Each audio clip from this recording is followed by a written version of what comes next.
JSS YouTube চ্যানেলের পক্ষ থেকে সকলকে জানাই স্বাগত। আজকের ভিডিওতে আলোচনা করব চারধাম সম্পর্কে। জগন্নাথ, পুরী, রামেশ্বরম, দ্বারকা আর বদ্রীনাথ।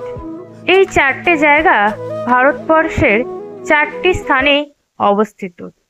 উত্তরে বদ্রীনাথ, পূর্বে পুরী, দক্ষিণে রামেশ্বরম এবং পশ্চিমে দ্বারকা। এই চারটি ধামের এক একটি জায়গা সম্পর্কে আমরা বিস্তারিত জেনে নেব। প্রথমেই আমরা জেনে নেব জগন্নাথ মন্দির, পুরী। উড়িষ্যা রাজ্যে পুরীতে এই জগন্নাথ মন্দির অবস্থিত। এই পুরী মন্দির নিয়ে প্রচুর রহস্য আছে। এই পুরী মন্দির নিয়ে একটি জনশ্রুতি আছে যে বিশ্ববাসুর নেতৃত্বে কিছু পশুপালক জগন্নাথকে মূলত নীলমাধব হিসেবে পূজিত করতেন। রাজা ইন্দ্রদ্যুম্ন একগুঁয়ে ছিলেন এবং ভগবানের সাথে মুখোমুখি দেখা করার জন্য উন্মুখ ছিলেন এবং ভগবানকে খুঁজতে যাত্রা শুরু করেন। যখন তিনি এই বিশেষ বনে ভগবানের পুজো হওয়ার কথা শুনতে পান, তখন তিনি তার পুরোহিত বিদ্যাপতিকে স্থানটি খুঁজে বের করার জন্য পাঠান। বিদ্যাপতি বিশ্ববাসুর কন্যাকে বিয়ে করেন। কন্যার অনুরোধে রাজা বিদ্যাপতিকে চোখ বেঁধে পূজাস্থলে নিয়ে যেতে রাজি হন, কিন্তু বিদ্যাপতি তাদের দুজনকেই প্রতারণা করে রাজার জন্য একটি পথ রেখে সরিষার বীজ ফেলে দেন। স্থানটি সম্পর্কে শুনে রাজা সেই স্থানে যাওয়ার সিদ্ধান্ত নেন, কিন্তু জানতে পারেন যে দেবতা চলে গেছেন।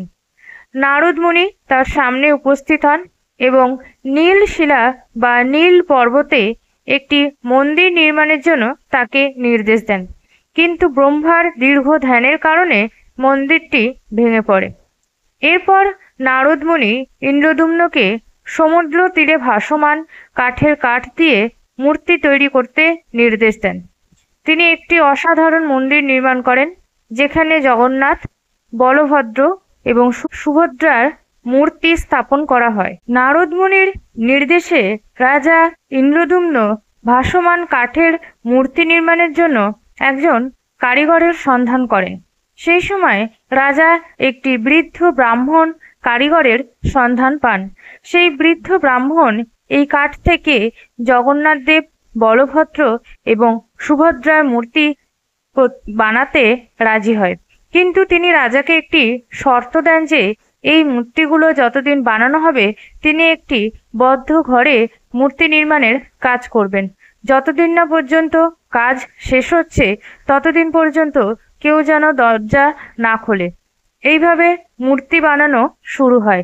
কিছুদিন ধরে রাজার বন্ধ দরজা থেকে আওয়াজ পাওয়া শুরু করেন, কিন্তু একটা সময় দেখা যায় দরজার বাইরে থেকে আর কোনো রকম শব্দ পাওয়া যাচ্ছে না। তখন রাজা এবং রানী অত্যন্ত চিন্তিত হয়ে পড়েন যে ব্রাহ্মণের কিছু হয়েছে কিনা। এই ভেবে রাজা ইন্দ্রদ্যুম্ন একসময় দরজা খুলে ফেলেন এবং তিনি দেখেন যে জগন্নাথ দেব, বলভদ্র এবং সুভদ্রার মূর্তিটি অসম্পূর্ণ অবস্থায় সেখানে আছে। তখন রাজা বুঝতে পারেন যে সেই বৃদ্ধ ব্রাহ্মণটি ছিলেন বিশ্বকর্মা এবং তিনিই কিন্তু মূর্তিগুলি নির্মাণ করছিলেন। এই মন্দিরের আরও একটি রহস্য হলো মহাপ্রসাদের রহস্য, যা মাটির পাত্রে প্রস্তুত করা হয়। প্রতিদিন জগন্নাথ দেবকে 56 ভোগ অর্পণ করা হয়। এই ভোগের একটি বিশেষত্ব হলো নৈবেদ্যর সবচেয়ে অস্বাভাবিক বৈশিষ্ট্য, মন্দিরে যত ভক্তই আসুক না কেন সর্বদা পর্যাপ্ত মহাপ্রসাদ প্রস্তুত থাকে। ভক্তরা এটিকে একটি ঐশ্বরিক ব্যবস্থা বলে মনে করেন, কারণ এখানে কখনো অভাব বা উদ্বৃত্ততা থাকে না। এই পদ্ধতিতে মাটির পাত্রগুলিকে পিরামিড আকৃতির বিন্যাসে চুলার ওপর রাখা হয়। প্রতিটি পাত্র একই সাথে ফুটন্ত থাকে। অবিশ্বাস্যভাবে ওপরের পাত্রের খাবার প্রথমে রান্না হয়, যা রান্নার মৌলিক নীতির বিরুদ্ধে যায়, এবং প্রায় 500 কারিগর একই সঙ্গে এই রান্নাতে অংশগ্রহণ করে থাকে। এই মন্দিরের আরও আশ্চর্যের বিষয় হলো এই মন্দিরের ওপরে লাগানো থাকা পতাকার রহস্য। মন্দিরের পতাকার আচরণ সবচেয়ে আকর্ষণীয়। এর মধ্যে পতাকাটি প্রতিস্থাপনের জন্য আবহাওয়া নির্বিশেষে প্রতিদিন একজন পুরোহিত প্রায় 214 ফুট লম্বা মন্দিরের গম্বুজে আরোহণ করেন এবং কয়েক দশক ধরে এটি একটি নিয়মিত রুটিন। প্রকৃতির নিয়ম সত্ত্বেও পতাকাটি রহস্যময়ভাবে সর্বদা বাতাসে বিপরীত দিকে উড়ে যায়। স্থানীয় এবং পর্যটক উভয়ই এটিকে ভগবান জগন্নাথের সর্বব্যাপিতা এবং সর্বশক্তিমানের প্রতিনিধিত্বকারী একটি ঐশ্বরিক কাজ বলে মনে করেন। এছাড়াও আছে মন্দিরের ওপরে লাগানো একটি সুদর্শন চক্র। এই সুদর্শন চক্রটি পুরী মন্দিরের যে কোনো জায়গা থেকেই কিন্তু দেখতে পাওয়া যায়, অর্থাৎ পুরীর যে কোনো প্রান্ত থেকেই যদি এই চক্রটিকে দেখা যায়, দেখলে মনে হবে যেন চক্রটি একদম সামনেই অবস্থান করছে। এবং এই চক্রটি কিন্তু পুরী শহরকে সুরক্ষিত রাখে বলে অনেকেই মনে করেন। জগন্নাথ মন্দিরে শ্রী বিষ্ণুরই রূপ জগন্নাথ, বলভদ্র এবং সুভদ্রার মূর্তি অধিষ্ঠিত আছে রত্নবেদীর উপর। এখানকার আরও বিশেষ আকর্ষণীয় হলো এখানকার রথযাত্রা। পুরীতে রথযাত্রা উৎসব নামেও পরিচিত। ভারতের অন্যতম বৃহৎ এবং সর্বাধিক সম্মানিত ধর্মীয় অনুষ্ঠান হিসেবে বিবেচিত হয়।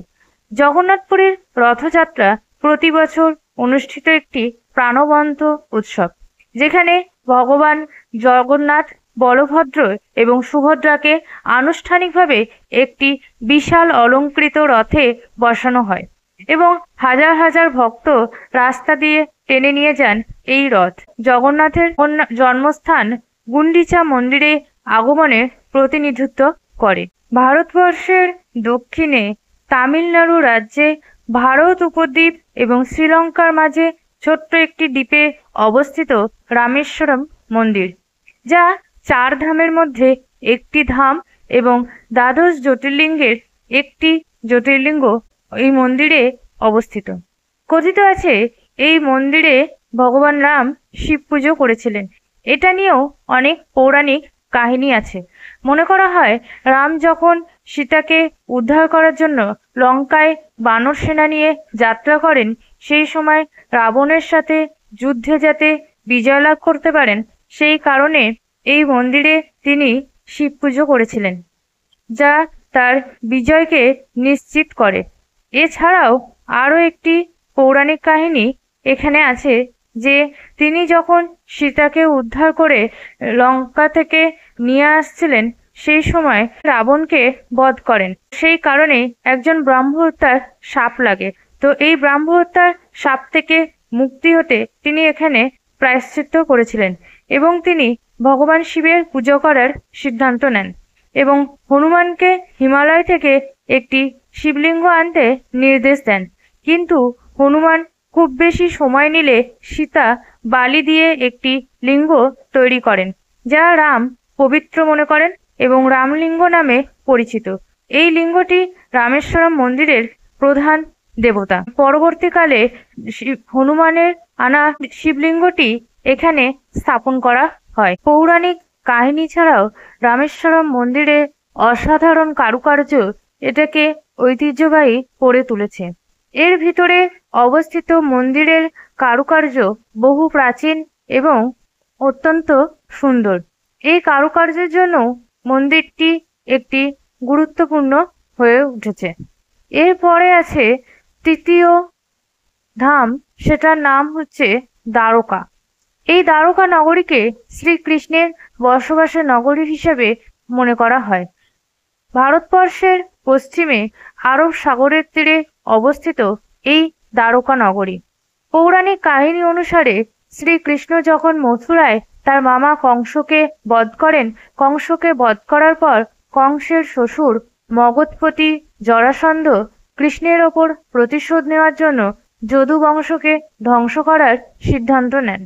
এরপর থেকেই সেই জরাসন্ধ যদু বংশের ওপর এবং মথুরার ওপর আক্রমণ করতে শুরু করে এবং যদু বংশের লোকেদেরকে কৃষ্ণ বাঁচানোর জন্য একটি নতুন নগরী প্রতিস্থাপন করেন আরব সাগরের তীরে, যা দ্বারকা নগরী নামে প্রতিষ্ঠিত। এবং এই দ্বারকা নগরী মনে করা হয় শ্রীকৃষ্ণ বিশ্বকর্মাকে নির্দেশ দেন প্রতিস্থাপনের জন্য, এবং বিশ্বকর্মা এক রাতের মধ্যেই এই দ্বারকা নগরী প্রতিস্থাপন করেছিলেন। এবং শ্রীকৃষ্ণ যদু বংশের সকলকে নিয়ে এই দ্বারকা নগরীতে বসবাস করতেন, এবং তিনি দীর্ঘ 36 বছর এই দ্বারকা নগরী শাসন করেছিলেন। এই দ্বারকা নগরী শ্রীকৃষ্ণের মৃত্যুর পরে দ্বারকা নগরী সমুদ্রের তলায় চলে যায়, এবং মনে করা হয় এখনো দ্বারকা নগরীর অংশবিশেষ সমুদ্রের নিচে আছে, এবং শুধুমাত্র মূল মন্দিরটি বর্তমানে সমুদ্রের উপরে অবস্থিত। এই মূল মন্দিরের একটি বৈশিষ্ট্য হলো এই মন্দিরের ওপরে থাকা একটি পতাকা। এই পতাকাটির আয়তন এতটাই বড় যে প্রায় 10 কিলোমিটার দূর থেকে এই পতাকাটি দেখতে পাওয়া যায়, এবং এছাড়াও অত্যন্ত কারুকার্যপূর্ণ এই মন্দিরের গঠন এবং মন্দিরের নকশাগুলিও খুবই বৈচিত্র্যপূর্ণ একটি দর্শনীয় স্থান হিসেবে খ্যাতি লাভ করেছে। এই মন্দিরে দ্বারকাধীশের মূর্তি প্রতিষ্ঠিত আছে, যা ভগবান বিষ্ণুরই একটি রূপ। 4 ধামের একটি অন্যতম ধাম হল বদ্রীনাথ। ভারতবর্ষের উত্তরে অবস্থিত উত্তরাখণ্ড রাজ্যের চামেলি জেলায় এই বদ্রীনাথ ধাম অবস্থান করে। পাহাড়ের মাঝে এই বদ্রীনাথ মন্দির অবস্থিত। অলকানন্দা নদীর তীরে পর্বতময় এই বিশাল এলাকায় এই মন্দিরটি ভগবান বিষ্ণুর একটি মন্দির। এখানে ভগবান বিষ্ণুর মূর্তি আরাধনা করা হয়। এই স্থানটির একটি পৌরাণিক কাহিনী আছে। এই কিংবদন্তিটি হলো যে ভগবান বিষ্ণু এই স্থানটিকে তার বাসস্থান হিসেবে বেছে নিয়েছিলেন, এবং তার ভক্তদের আশীর্বাদ করার জন্য ভগবান বদ্রীনাথের রূপে আবির্ভূত হয়েছিলেন, আর ভগবান এখানে ধ্যান করছিলেন। আরও বলা হয় যে ভগবান বিষ্ণুর পত্নী দেবী লক্ষ্মী এই কঠোর পাহাড়ি আবহাওয়া থেকে ভগবানকে রক্ষা করার জন্য বদ্রী গাছের আকারে আবির্ভূত হয়েছিলেন, তাই এই স্থানটি বদ্রীনাথ নামে পরিচিত। এই বদ্রীনাথ মন্দিরে ভগবান বিষ্ণুর মূর্তি প্রতিষ্ঠিত হয়, এবং শালগ্রাম শিলা এখানে পুজো করা হয়, যা ভগবান বিষ্ণুর একটি অন্যতম প্রতীক। এছাড়াও এই বদ্রীনাথ মন্দির শীতকালে প্রায় বরফে ঢেকে যায়, এবং 6 মাস এই মন্দির বন্ধ থাকে। এই সময় এই মন্দিরের ভিতরে একটি জ্যোতির্লিঙ্গ প্রজ্বলিত করার জন্য, যাতে 6 মাস ধরে সেই আগুনটি জ্বলে, সেই কারণে এই প্রদীপে ঘি ভর্তি করে রাখা হয় 6 মাসের জন্য। এবং বদ্রীনাথের মূর্তিকে এই মন্দির থেকে নামিয়ে প্রায় 64 কিলোমিটার দূরে অন্য একটি মন্দিরে প্রতিস্থাপন করা হয়। পুনরায় এপ্রিল মে মাসের দিকে অক্ষয় তৃতীয়ার দিনে এই মূর্তিকে নিয়ে এসে বদ্রীনাথ মন্দির উন্মুক্ত করা হয়। বহু বছর ধরে হিন্দুদের তীর্থস্থানের একটি গুরুত্বপূর্ণ হয়ে উঠেছে বদ্রীনাথ মন্দির। এপ্রিল থেকে নভেম্বর পর্যন্ত মন্দিরটি দর্শনার্থীদের জন্য উন্মুক্ত থাকে। যখন কঠোর পাহাড়ি আবহাওয়ার কারণে এই অঞ্চলে প্রবেশ করা সম্ভব হয় না, সেই সময় ভগবান বিষ্ণুর মূর্তিটি নিকটবর্তী যোশী মঠে রাখা হয়, যেখানে পরবর্তী ঋতু পর্যন্ত পুজো করা হয়ে থাকে। বদ্রীনাথ মন্দির এবং তার আশেপাশের এলাকা একটি আধ্যাত্মিক এবং সাংস্কৃতিক তাৎপর্য বহন করে। প্রতি বছর হাজার হাজার তীর্থযাত্রী তাদের প্রার্থনা এবং আশীর্বাদ কামনা করার জন্য এই মন্দিরে আসেন। এছাড়াও এই মন্দিরের কাছে অবস্থিত তপ্তকুণ্ডে স্নান করেও তারা উপকৃত হন, এবং এই মন্দিরের কাছে উষ্ণ প্রস্রবণ অবস্থিত, যেগুলোকেই কিন্তু তপ্তকুণ্ড বলা হয়ে থাকে। ভারতবর্ষের এই 4টি ধাম আবিষ্কার করেছিলেন আদি শঙ্করাচার্য 8ম শতাব্দীতে। এই 4টি ধাম এক একটি যুগের নিদর্শন বহন করে, যেখানে বদ্রীনাথ সত্য যুগের প্রতিনিধিত্ব করে, রামেশ্বরম ত্রেতা যুগের প্রতিনিধিত্ব করে, দ্বারকা দাপর যুগের প্রতিনিধিত্ব করেন, এবং পুরী কলি যুগের প্রতিনিধিত্ব করে। এই 4টি ধাম মানুষ ভ্রমণ করেন এবং এখানে তীর্থ লাভের জন্য যান। অনেকেই বিশ্বাস করেন যে এই স্থানগুলি পরিদর্শন করা তাদের মোক্ষ অর্জনে সহায়তা করতে পারে। এই চার ধামকে ছোট চার ধামের সঙ্গে কখনোই কিন্তু এক করা যায় না। ছোট চার ধামের মধ্যে রয়েছে যমুনেত্রী, গঙ্গোত্রী, কেদারনাথ, বদ্রীনাথ। এগুলি উত্তরাখণ্ডের একটি তীর্থযাত্রা। কিন্তু এই চার ধাম হচ্ছে আসলে চারটি যুগের প্রতিনিধিত্ব বহন করা অঞ্চল, এবং যেখানে ভক্তরা তাদের মোক্ষ লাভের উদ্দেশ্যে গমন করেন। আজকের ভিডিওটা এই পর্যন্তই। দেখা হচ্ছে পরবর্তী কোনো ভিডিওতে।